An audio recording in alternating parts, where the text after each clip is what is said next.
بتسألني عن كسرة الراجل؟ الراجل بيتكسر، وبيتكسر بجد. بس الكسرة دي ما بتجيش بصوت، ما بتجيش بدموع. وكل ما كان الراجل حر أكتر وعزيز النفس أكتر، كل ما كسرته تبقى أعمق وأهدى ومش باينة. لأنه لما يقع ما بيعرفش يلوم غير نفسه. يغلط؟ يسامح نفسه؟ لأ. يضعف، بس الضعف ده يتحول في إيده لسكينة يجلد بيها نفسه قبل ما حد يفكر يقرب.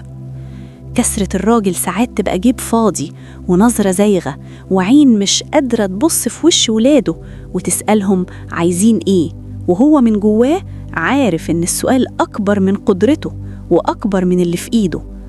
كسرة الراجل بعد ما يبص في وش ابنه ويرجع عن خطوة ما ترضيش ربنا، الحوجة زقته عليها وقال لنفسه في لحظة ضعف وأنا هعمل إيه يعني؟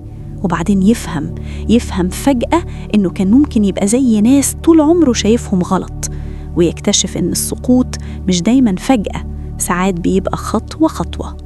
الراجل الحر شايف إن واجبه ما يقلقش أهل بيته، يطمنهم، يريحهم، يسهر على هناهم. فلما يقصر، لما الدنيا تعاند، لما يتوه وهو واقف في مكانه، يتكسر من غير صوت، من غير ما حد يلاحظ. كسرة الراجل مش واحدة، في اللي قاعد لحد وشر الفجر ساكت، وفي اللي ينزل ستارة اللامبالاة علشان محدش يشوف، وفي اللي يمشي يتخانق مع دبان وشه، وفي اللي كاتم والكتمان عامل فيه زي قنبلة الآن ينفجر فيقع يزعل عليه أهله وحبايبه. غلبة الدين وقهر الرجال سيدنا النبي صلى الله عليه وسلم استعاذ منهم زي ما استعاذ من الشيطان.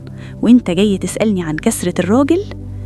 كسرة الراجل مش ضعف، كسرة الراجل دليل إن لسه فيه ضمير، ولسه فيه وجع، ولسه فيه إنسان بيتألم في صمت علشان ما يكسرش اللي حواليه.